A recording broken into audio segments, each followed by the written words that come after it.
Okay, guys, so maybe you're a geek, maybe you're a nerd, maybe you're a coffee nerd, maybe, whatever. Maybe you're a Portland nerd or a California, Chicago nerd, something that really speaks to you. You understand you love all the gadgets for something. Maybe it's coffee. If you're watching this video, I hope it is coffee. Maybe it's lighting choices. Maybe it's salt lamps. That's me. I'm all of these things for sure. So, here's the deal, guys.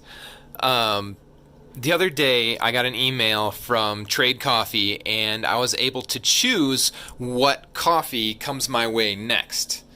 And I was so excited that I was able to look through all these different specialty roast coffees and choose which one was going to be made and roasted specifically for me and then sent to me. Okay, so that made me hugely nostalgic, and I was like, I feel like a kid again, but why? What is it exactly that makes me feel like this? And I remember when I was a kid, I'd go to the library. I loved getting the Choose Your Own Adventure series books, where if it was like Batman, then you'd get to choose what Batman does next, and then you'd flip to page 36, and then you'd be like, oh no, the Joker just killed Batman. I gotta go back to that page, and then choose a different one. Anyway, so it was a lot of book flipping, but it was totally a choose your own adventure that I loved. I loved all those books.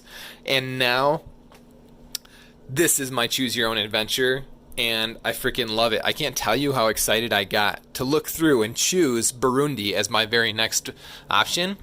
And this has actually been a great coffee. I love the packaging, for one thing, from Intelligentsia. I love the smell, the taste.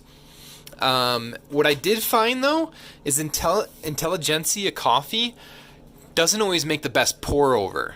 So a lot of the times when I put it in this Bodum maker, Intelligentsia shines so much better.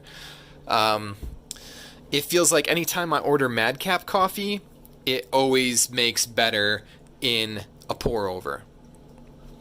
So it's interesting. What's the main difference in these two pour overs? Well, if you look, you've got two holes that drain out the bottom there. If you check this out, there's no holes draining out the bottom there. So it's a slower brew, and it goes through the sides in the mesh filter right there. So that is extracting more from your coffee this way than this. And then if you got the V60 where the big open bottom is, which I could actually grab one of those. I got one. This big open bottom, that's going to lead to less extraction and making a different taste too.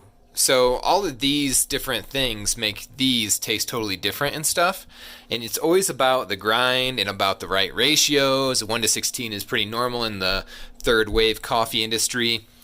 And good water, and I really suggest all the time adding minerals, trace mineral drops to your drinks as well, because this can not only enhance the flavor and the taste, but we're not getting these trace minerals from our foods anymore, and can help out your body tremendously.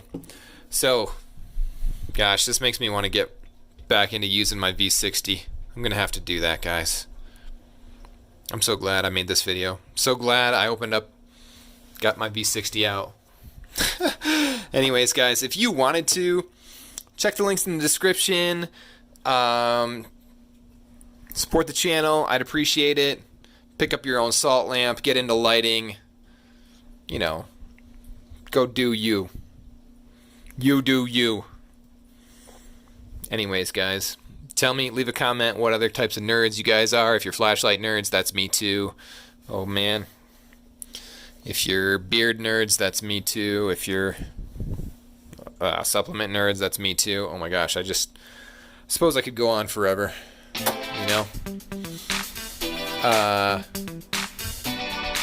That's my flashlight, everyday carry. I've had this sucker for a long time. It's freaking amazing. 4.7s makes the best stuff. They recently got bought by Prometheus lights, but this is actually a bright flashlight. It's 1,000 lumens on the brightest session. Brightest, whatever you call it, brightest mode. Anyways, guys, thanks for watching.